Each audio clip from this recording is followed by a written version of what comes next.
Bagaimana anak bapak sekretaris Nabila? Hadir semuanya kawan-kawannya? Hadir semua, Pak. Iya, alhamdulillah hadir semua ya. Oke, bagaimana kesiapan anak bapak? Sudah siap semuanya? Sudah rapi mejanya, pakaiannya? Sudah siap kita mulai pelajaran? Iya. Iya. Nah, untuk memulai pembelajaran, mari kita terlebih dahulu membuka dengan melafazkan doa yang dipimpin oleh ketua kelas. Siap, Ustaz.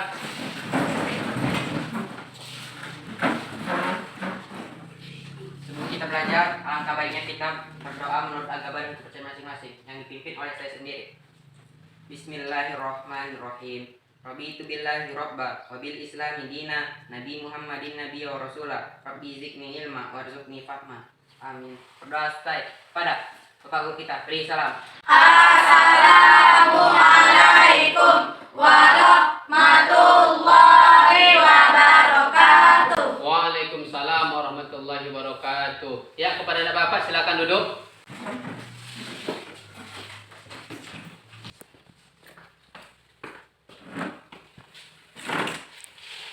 Anak-anak bapak sekalian semuanya, pada pertemuan kita pada hari ini kita membahas tentang yang namanya adalah sholat. Ya, materi kita pada hari ini adalah tentang sholat. Nah, sebelum kita masuk kepada materi, di sini bapak mau bertanya, yaitu kepada anak bapak, apa pengertian sholat? Siapa yang tahu? Saya, Pak. Ya, Lydia silakan. Sholat adalah salah satu jenis ibadah yang dilakukan oleh umat Islam, yang mana sholat meliputi ucapan dan perbuatan yang diawali dengan takbir dan diakhiri dengan salam. Iya, itulah pengertian tentang sholat. Nah, bapak mau bertanya lagi. Siapa di antara anak-anak bapak yang bisa membacakan salah satu ayat tentang suruhan sholat? Saya, Pak. Ya, Jessica, silakan. Bismillahirrahmanirrahim. Wa aqimus sholata wa atuz zakata warka'u ma'ar raki'in. Artinya, tegakkanlah sholat, tunaikanlah zakat, dan rukulah beserta orang-orang yang ruku. Nah, anak bapak, dengarkan. Simak penjelasan yang akan disampaikan nanti. Yang perlu diperhatikan oleh anak bapak adalah, yang pertama adalah memperhatikan serta memahami gerakan sholat dan bacaannya. Yang kedua adalah rukun sholat. Yang ketiga tujuan sholat. Jadi dari pemaparan materi nanti yang akan disampaikan, pahamilah ketiga tujuan pembelajaran itu. Sudah paham anak bapak? Oke, sebelum baiklah kita akan membagi kelompok. Sebelum kita masuk, kita bagi kelompok dulu kepada anak bapak. Kita mulai dari hitungan 1 sampai 3. Ya, dimulai dari Mas Ledi. 1, 2, 3. 1, 2, 3, 1, 2, 3, 1. Iya, berarti semua anak bapak sudah mendapat angka ya. Jadi bapak silakan anak bapak bergabung angka 1 dengan 1, angka 2 dengan angka 2, dan angka 3 dengan angka 3. Bergabung jadi satu kelompok. Ayo.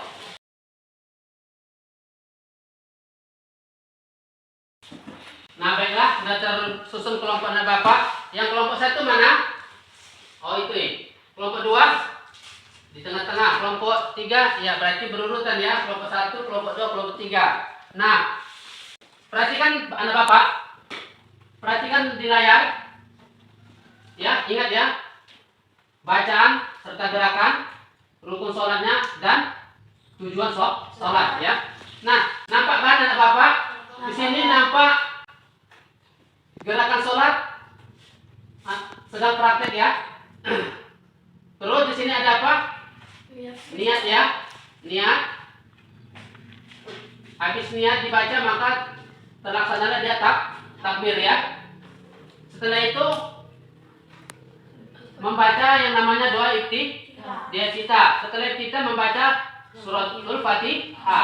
Setelah membaca suratul Fatihah kita membaca surah ayat pendek ya. Salah satu pilihlah. Nah, setelah membaca surah pendek, maka kita masuk yang namanya ruku.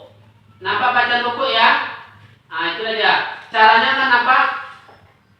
Bentuknya dan bacanya. Dan setelah ruku, masuk apa kita? Iktidal. Ya. Nah, setelah iktidal, apa masuk lagi kita? masuk kepada sujud. Nampak ya model gerakan sujudnya dan bacanya. Setelah itu apa lagi kita lakukan setelah sujud? Maka kita melakukan duduk antara dua sujud. Nah, di antara duduk dan dua sujud ini bacanya yaitu di mana Rabbil fili warhamni wajiburni warfaqni warzuqni wahdini wa'afini wa'fu'ani. Itu dia. Setelah duduk antara sujud, kembali kita kepada sujud, ya kan? Setelah sujud, masuk kita kepada hal yang namanya rakaat kedua. Sama seperti rakaat pertama tadi dilakukan. Nah, setelah itu masuk kita kepada yang namanya tahiyat awal. Ini dia tahiyat awal. Nah, di tahiyat awal ini harus dipahami apa sampai mana dibaca, yaitu sampai yang namanya Allahumma sholli ala Muhammad. Sampai sinilah baca tahiyat awal ya. Nah, setelah itu kita masuk kepada yang namanya adalah tahiyat akhir. Apa itu? Tahiyat akhir ini mulai dari tahiyat awal sampai terakhir dia tahiyat akhir dengan membaca fil alamina innaka hamidum majid. Maka setelah dibaca ini masuklah kita kepada gerakan yang terakhir, yaitu dengan salam. Nah, semua gerakan sholat ini harus dilakukan dengan yang namanya secara tertib. Secara tertib. Apa itu tertib? Yaitu satu persatu, tidak tergesa-gesa. Nah, itu dia. Jadi anak bapak waktu mengerjakan sholat jangan dia ada tujuan yang mau dikerjakan. Karena waktu kita sholat itu akan menjadikan sholat kita itu tidak sempurna karena kita tergesa-gesa. Nah, bagaimana anak bapak? Sudah paham tentang sholat? Sudah, oke. Pak, saya mau bertanya. Oh iya, apa itu Tiara? Apa tujuan kita melakukan sholat, Pak? Iya, apa tujuan kita? Semuanya kita bekerja ini memiliki tujuan. Kita mengerjakan sholat pasti kita ada tujuan. Siapa yang bisa menjawab anak bapak dari pertanyaan kawannya? Oh ya, silakan Cindy. Memberikan ketentraman dan mendamaikan serta menjadikan seseorang merasakan kenikmatan hakiki yang tidak akan ia dapati selain daripada yaitu Allah Subhanahu wa taala. Iya, itulah tujuan kita untuk supaya mendapatkan kenikmatan dari Allah. Kenikmatan apa? Yang hakiki. Nah, jadi kita mengerjakan sholat ini tidak sia-sia. Itulah dia tadi apa tujuan kita untuk supaya mengerjakan sholat ya anak bapak ya. Nah, sekarang anak-anak bapak silakan berdiskusi sesama satu kelompoknya membuat apa yang akan kalian bikin menjadi kesimpulan tujuan pembelajaran. Bapak kasih waktu 2 menit berdiskusi. Silakan kelompok 1 berdiskusi sama kawannya, kelompok 2 begitu juga dengan kelompok 3. Berdiskusi apa yang mau kalian buat terhadap tujuan pembelajaran.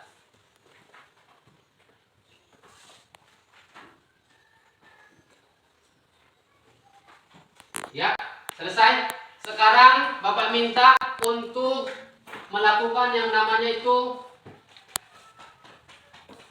kepada kawan-kawannya tentang hasil diskusi di kelompoknya. Bapak minta kelompok 1 untuk supaya ke kelompok 3 untuk memberikan paparan tentang apa yang telah didiskusikan. Kelompok 3 silakan ke kelompok 2. Kelompok 2 silakan ke kelompok 1. Silakan. Ya. Ayo, silakan anak Bapak. Kami dari kelompok 3 kawan kelompok 2 punya berkat tentang sholat.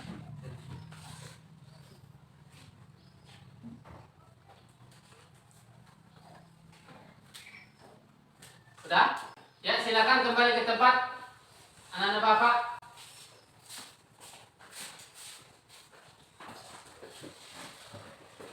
Oke, kelompok 1 sudah tahu apa yang disampaikan oleh kelompok 2 kan? Sudah tahu? Sudah, Pak. Iya, kelompok 2 sudah tahu yang disampaikan kelompok 3? Sudah, Pak. Kelompok 3 sudah tahu yang disampaikan kelompok 1? Sudah, Pak. Udah oke. Bapak kasih waktu 10 menit untuk mengerjakan tugasnya, yaitu kesimpulan dari yang diberikan oleh kawannya tadi. Mengerjakan soalnya, silakan.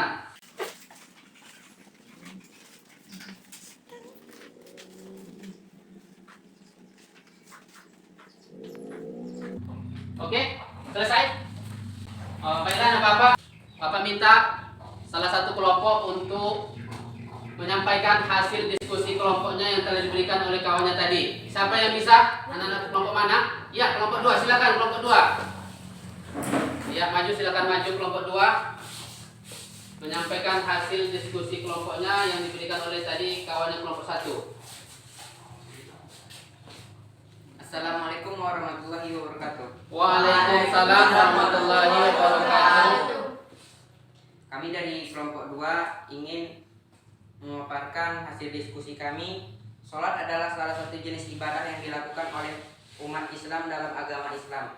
Kegiatan sholat meliputi ucapan dan perbuatan yang diawali dengan gerakan takbir dan diakhiri dengan gerakan salam. Kedudukan sholat dalam Islam merupakan rukun Islam yang kedua. Sholat merupakan ibadah khusus dalam Islam karena Nabi Muhammad SAW diperintahkan untuk melakukannya langsung dari Tuhan.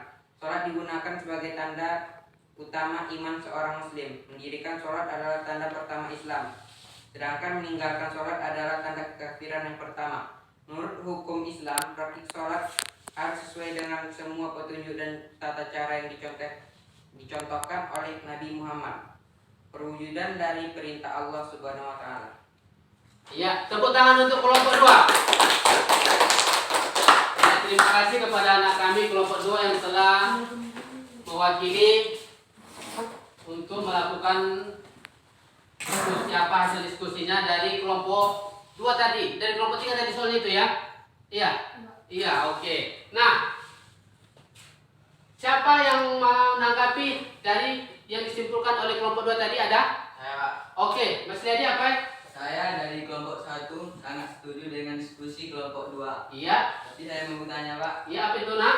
apa saja kerugian yang kita dapat dalam meninggalkan sholat? Iya, pertanyaan yang bagus. Tepuk tangan dulu. Tadi kawan kalian bertanya, apa keuntungan? Sekarang ada pula timbal baliknya lagi. Apa kerugian yang kita dapat? Nah, siapa yang bisa menjawab dari pertanyaan kawannya? Saya, Pak. Iya, silakan Mona. Saya dari kelompok 3 ingin menjawab pertanyaan dari kelompok 1. Iya. Akan mendapat hukuman dan kemurkaan Allah Subhanahu wa taala serta mendapatkan kehinaan di dunia dan di akhirat. Iya. Itulah ganjaran yang kita dapat dari Allah Subhanahu wa taala, naik. Oleh karena itu, jangan semata-mata dalam hati kita itu untuk yang namanya meninggalkan sholat. Nah, anak-anak Bapak sekalian semuanya, di sini Bapak melihat sudah mengerti anak Bapak tentang yang namanya materi yang kita bahas pada hari ini. Maka di sini akan ada soal yang mau Bapak kasih untuk supaya dikerjakan oleh Bapak. Tapi sebelum soal ini Bapak berikan, kita dulu ice breaking dulu ya. Silakan dulu berdiri anak Bapak. Ayo, semangat, bersemangat. Ayo. Jangan lesu-lesu. Ayo semangat. Walaupun dalam posisi perut lapar, ya kan, walaupun jam terakhir ya kan, tapi materi pembelajaran tidak akan bisa kita hindari dari diri kita karena ini ilmu. Oke, lihat contoh sama Bapak ya. Tepuk sambal. Ambil cabai, ulek. Ha, oke udah paham udah Bapak? Bisa itu? Bisa nyayakan sedikit ya kan? Oke, siap? 1, 2, 3, ya. Tepuk sambal. Ambil cabai, ulek. Ha, oke tepuk tangan yang boleh ya. Oke, kan semangat. Ya, jadi anak Bapak sekalian semuanya, silakan kerjakan soal ini, ya. Silakan kerjakan anak Bapak soalnya. Bapak kasih waktu 10 menit untuk mengerjakan soalnya. Ya, silakan. Manfaatkan waktu ya, jangan berlalai-lalai.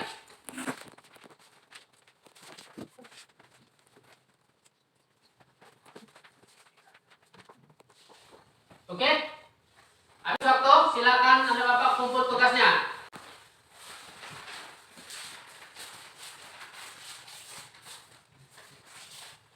Ya, mewakili ya.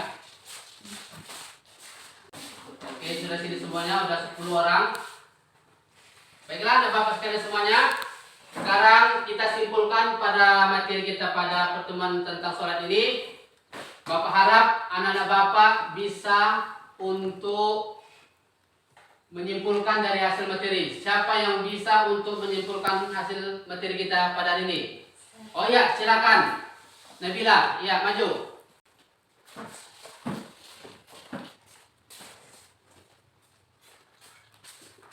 Assalamualaikum warahmatullahi wabarakatuh. Waalaikumsalam warahmatullahi wabarakatuh. Baiklah, di sini saya akan coba menyimpulkan hasil materi yang kita bahas pada hari ini tentang sholat. Sholat adalah pilar utama dalam Islam. Sholat ibadah yang diwajibkan kepada setiap muslim sebagai bentuk pengabdian kepada Allah SWT.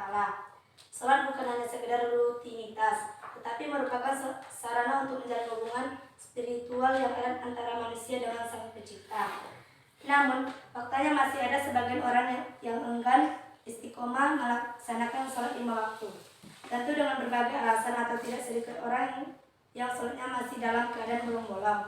Dari perintah melaksanakan sholat 5 waktu, hanya dilaksanakan 2 atau 3 waktu, sedangkan sisanya diabaikan. Misalnya, bulan hanya melaksanakan sholat subuh dan isya, sedangkan zuhur dan asar dan maghrib dengan alasan sibuk. Iya, terima kasih kepada kawannya. Tepuk tangan dulu. Iya, itulah hasil kesimpulan dari kawan kalian. Mantap. Memang betul realitanya karena di antara kita yang 5 waktu itu masih ada yang namanya bolong-bolong. Ya kan? Ya. Dengan apa? Berbagai macam alasan.